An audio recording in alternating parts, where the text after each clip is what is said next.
Hello students, good morning. Welcome to your new lecture of construction equipment and automation. In the previous lecture, we have discussed about your introduction to advanced technology unit. In this unit, we have studied about the BIM, building information modelling. तो building information modelling जो है वो integrated एक work flow है, यानी building construction से लेके maintenance तक और after given to customer post maintenance जो होता है वहाँ तक का जितनी भी मतलब कंस्ट्रक्शन इंडस्ट्रीज़, उसके बाद कंस्ट्रक्शन के सिवा की मतलब जो कोई भी इंडस्ट्रीज़ जो है वो पार्ट लेती है कोई भी स्टेप में, वो सारा डेटा और कंस्ट्रक्शन का डेटा जिस मॉडलिंग में मतलब हम जिस फाइलिंग में हम स्टोर करके रखते हैं डिजिटली, उसे हम बिल्डिंग इंफॉर्मेशन मॉडलिंग बुलाते हैं. ओके, तो बिल्डिंग इंफॉर्मेशन मॉडलिंग में क्या करते हैं हम बेसिकली कंस्ट्रक्शन और कंस्ट्रक्शन के साथ जितनी भी इंडस्ट्री रिलेटेड है, जैसे कि इलेक्ट्रिकल, मैकेनिकल और मेंटेनेंस, उसके बाद जो एमईपी सिस्टम इंजीनियर्स होते हैं वो, तो ये सारे जो मिलके जो एक डिजिटल प्लेटफॉर्म फॉर्म करते हैं कि जहाँ से कोई भी इंडस्ट्री के रिलेटेड जो डेटा होता है वो इजीली अवेलेबल हो जाता है उसके यूज़र्स को, उसके कस्टमर्स को और जो मतलब स्टेक होल्डर्स होते हैं उसको. ओके, तो एक ही जगह से पूरे बिल्डिंग का टोटल सोर्सिंग जो है वो मिल जाता है. ऐसी फाइल्स को या ऐसे मॉडलिंग्स को हम बिल्डिंग इंफॉर्मेशन मॉडलिंग बुलाते हैं. हमने बिल्डिंग जो BIM है उसका हमने यूज़र्स देखे थे कि कौन कौन से यूज़र्स हैं, उसके बेनिफिट्स देखे थे कि कैसे BIM जो है वो ऑटोकैड 2D से जो है वो ज़्यादा बेनिफिशियल है. ओके, उसका वर्क फ्लो देखा था कि कैसे मतलब जो है वो काम करता है बिल्डिंग इंफॉर्मेशन मॉडलिंग. उसके बाद जो उस पर डिज़ाइनिंग सॉफ्टवेयर कौन कौन से यूज़ होते हैं, एस्टिमेटिंग सॉफ्टवेयर कौन कौन से यूज़ होते हैं, और बहुत सारे जो मतलब जो सब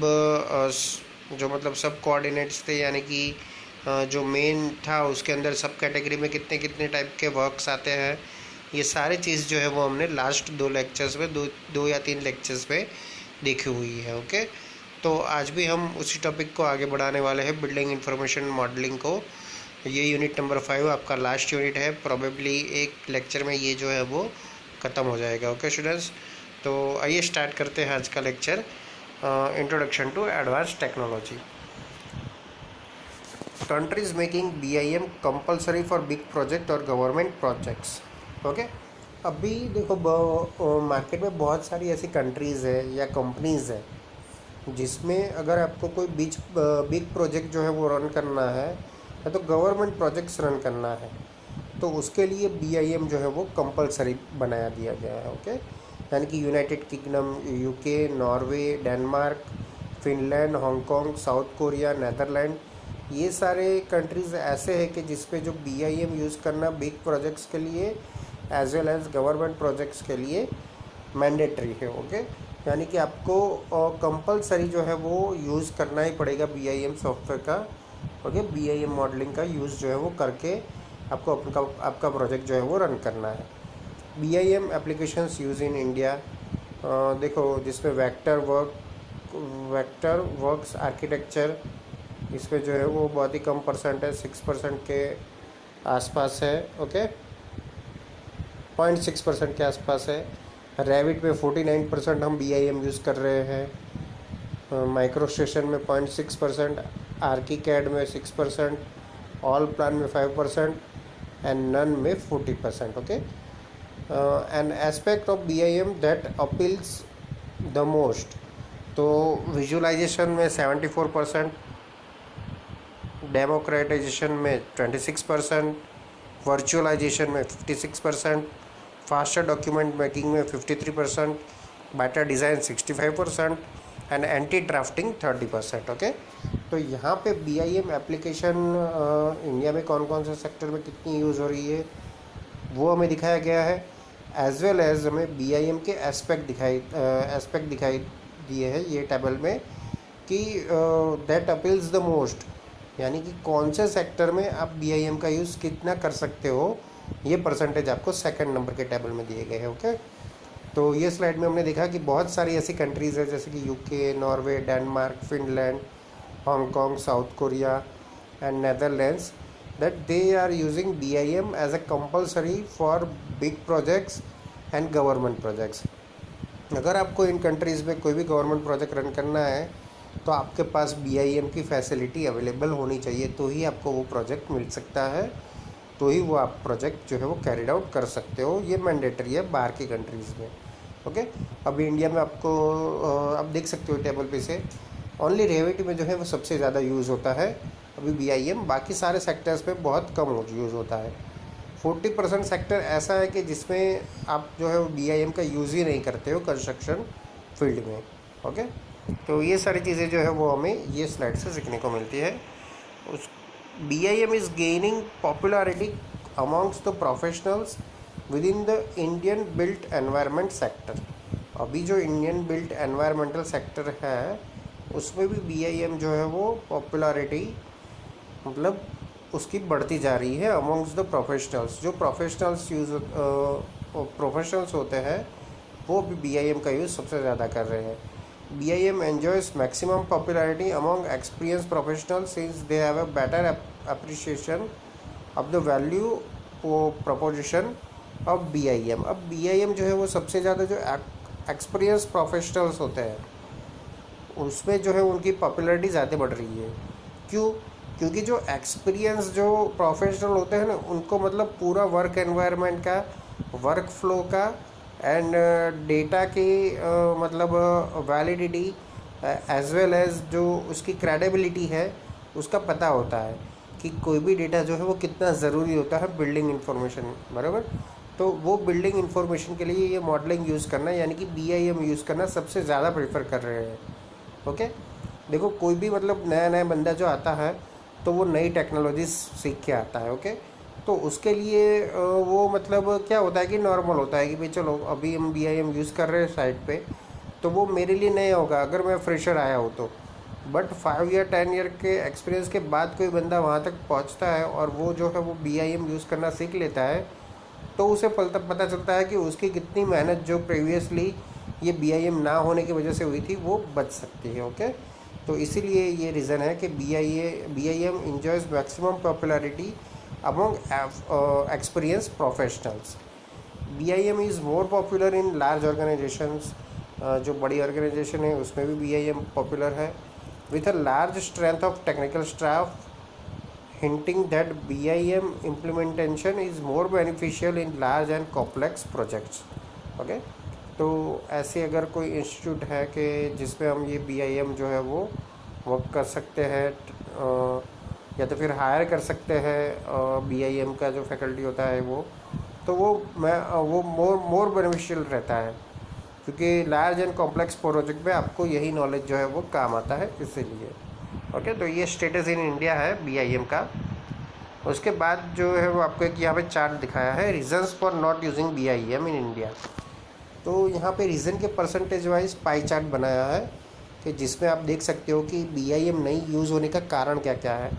तो सबसे फर्स्ट है सॉफ्टवेयर टू एक्सपेंसिव, तो 24%, यानी 24% people of the construction field of India वो ये सब मानते हैं। 24% लोग जो होते हैं वो ये मानते हैं कि सॉफ्टवेयर जो है वो ज़्यादा एक्सपेंसिव होगा। ओके, सबसे ज़्यादा जो 24% लोग ऐसा है कि वो मानते हैं सॉफ्टवेयर जो होगा वो थोड़ा मतलब कॉस्टली होगा, इसलिए वो यूज़ नहीं करते हैं। ओके, उसके बाद जो है 28% जो लोग होते हैं they have no technical expertise, उनके पास टेक्निकल एक्सपर्टाइज नहीं है ये BIM को समझने के लिए। ओके, इसलिए वो लोग रिफ्यूज़ करते हैं कि हमें BIM नहीं यूज़ करना है।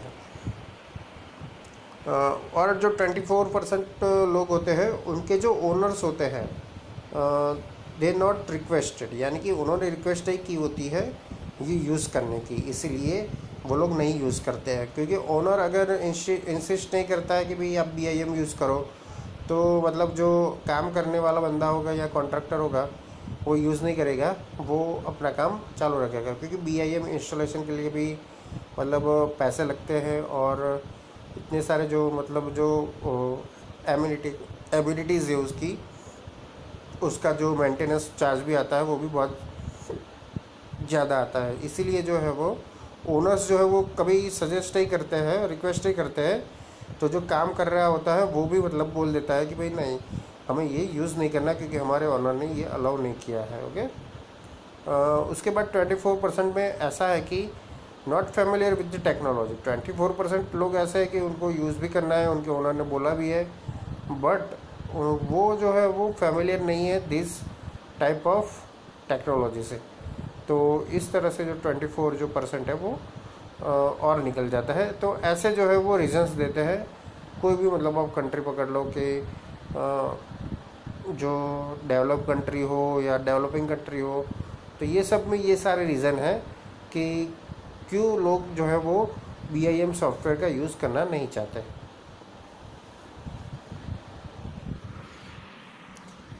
देखो यहाँ पे लिखा है BIM is still in its infancy stage in India.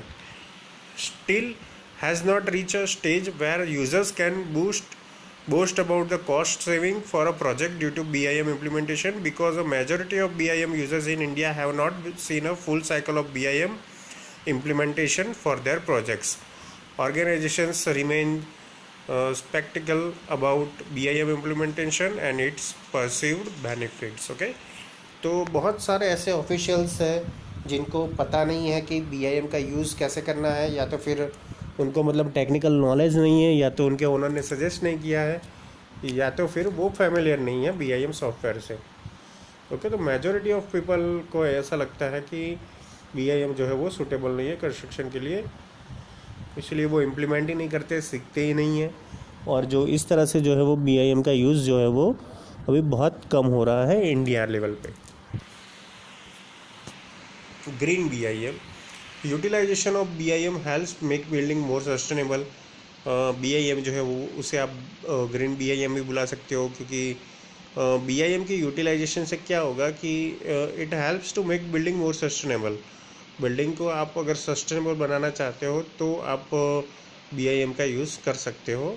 Example sunlight and temperature control. Okay. तो ये दोनों के लिए जो हम यूज़ करते हैं ग्रीन हाउस इफेक्ट, मतलब जो ग्रीन हाउस की जो इफ़ेक्ट जो टोटल बनती है वो इसी की वजह से बनती है, सनलाइट एंड टेम्परेचर कंट्रोल।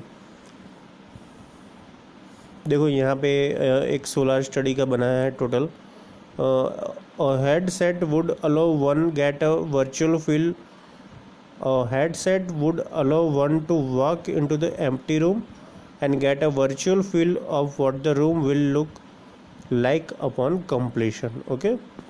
तो यहाँ पे आपको एक टोटल एक दिखाया है कि कैसे जो है वो हम जो जो सन का जो टोटल रेडिएशन होगा वो कौन कौन सी डायरेक्शन में होगा, तो हमें कौन कौन से पोर्शन जो है वो सेव करने होंगे। ओके। तो उसके लिए ये जो है हमें दिया गया है। और हेडसेट देखो यहाँ पे ये हेडसेट है, तो हेडसेट क्या दिखाता है कि जो सन की मूवमेंट होगी वो कहाँ से कहाँ तक होगी, तो हमें एक्चुअल में पता चलता है कि कौन सी फेज़ पे जो है वो ज़्यादा टेम्परेचर रहेगा, तो उसे हम जो है वो चिल करने का या कूल करने का काम कर सकते हैं पहले से। तो जब समर आएगा तब जब है तब ये ग्रीन हाउस की जो इफ़ेक्ट्स है यानी कि सनलाइट और टेम्परेचर की इफ़ेक्ट है उसे आप जो है वो कंट्रोल कर पाओगे। तो इसी वजह से हम उसको ग्रीन BIM भी बुला सकते हैं। ओके। क्योंकि वो बिल्डिंग को सस्टेनेबल बनाने का काम करता है, इसीलिए फ्यूचर पॉसिबिलिटीज़ ऑफ BIM में ये लिखा है solar study. BIM and sustainable design. BIM technologies provide immediate insight in how design decisions impact building performance. जो डिज़ाइन डिसीजंस है वो कैसे इम्पैक्ट करते हैं बिल्डिंग परफॉर्मेंस पे, वे लिखा है। While BIM process encourage an integrated design approach, a critical strategy for making projects greener. Okay. तो ये चीज़ होती है कि हमें प्रोजेक्ट अगर आपको ग्रीनर बनाना है, सस्टेनेबल बनाना है, तो आप BIM का यूज़ जो है वो सबसे ज़्यादा कर सकते हो। Also green design and construction relay on improving building performance. Okay. BIM models can also give more information to product manufacturer जो प्रोडक्ट मैन्युफैक्चर है उनको ज़्यादा से ज़्यादा जो है वो हम इंफॉर्मेशन दे सकते हैं। While can eliminate waste, okay, उसके साथ साथ जो है वो हम वेस्ट भी एलिमिनेट कर सकते हैं। Using BIM, expected design teams visualize design changes and simulate how various scenarios will affect building and performance. Okay, with this direct feedback, designers can analyze alternatives that will improve the energy efficiency,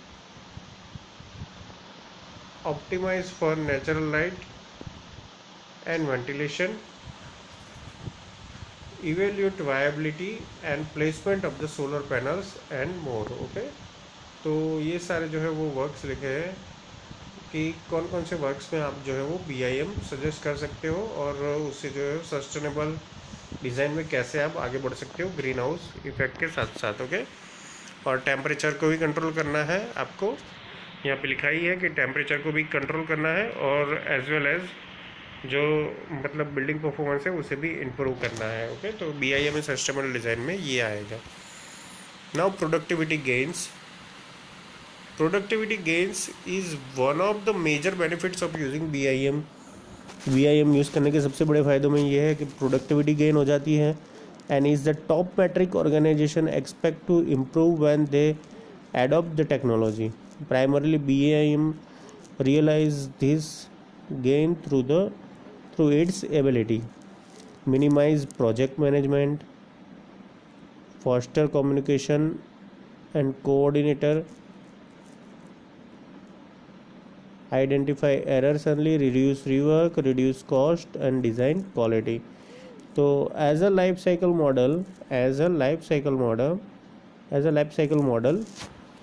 BIM begins in the early stages of a project. BIM पहले से वो start हो जाता है early stages में.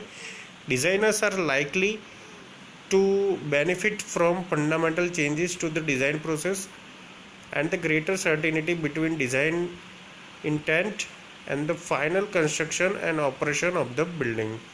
Okay, तो ये चीज़ जो है वो आपको याद रखनी है डिज़ाइन एंड प्रोडक्टिविटी गेनिंग में. नाउ ड्रॉबैक्स और problems face when BIM is not use. अगर आप BIM यूज़ नहीं कर रहे हो तो आपको क्या ड्रॉबैक जाएगा, क्या आपकी प्रॉब्लम्स होगी, वो यहाँ पे लिखा हुआ है. सबसे फर्स्ट जो है वो फ्लो ऑफ डेटा. आपका फ्लो ऑफ डेटा जो है वो मैनेज नहीं होगा. इम्प्रॉपर स्केड्यूल ऑफ वर्क का स्केड्यूल जो है वो इम्प्रॉपर हो जाएगा. Cost estimate is tedious and not accurate. Cost estimate जो होता है वो टेडियस तो होता ही है मैन्युअली और एक्यूरेट भी नहीं होता है. Digitalization of data is less. Clash detection becomes very difficult to notice. Reinforcement details in junctions, energy analysis, complexity of software used for BIM, cost of software, lack of BIM knowledge in India. BIM course is only available abroad. The computer system running this software needs a high-end specification. तो ये सारी जो है वो drawbacks और जो problems है face with BIM is not use. अगर आप BIM जो है वो यूज़ करना नहीं चाहते हो तो भी मतलब कोई प्रॉब्लम नहीं है. ओके, तो ये सारी है जो प्रॉब्लम्स है ड्रॉबैक्स है BIM की. उसके बाद प्रोजेक्ट्स यहाँ पे लिखे हैं. Projects in India using BIM. Project name है power plant. Category industrial plant. Location जो है वो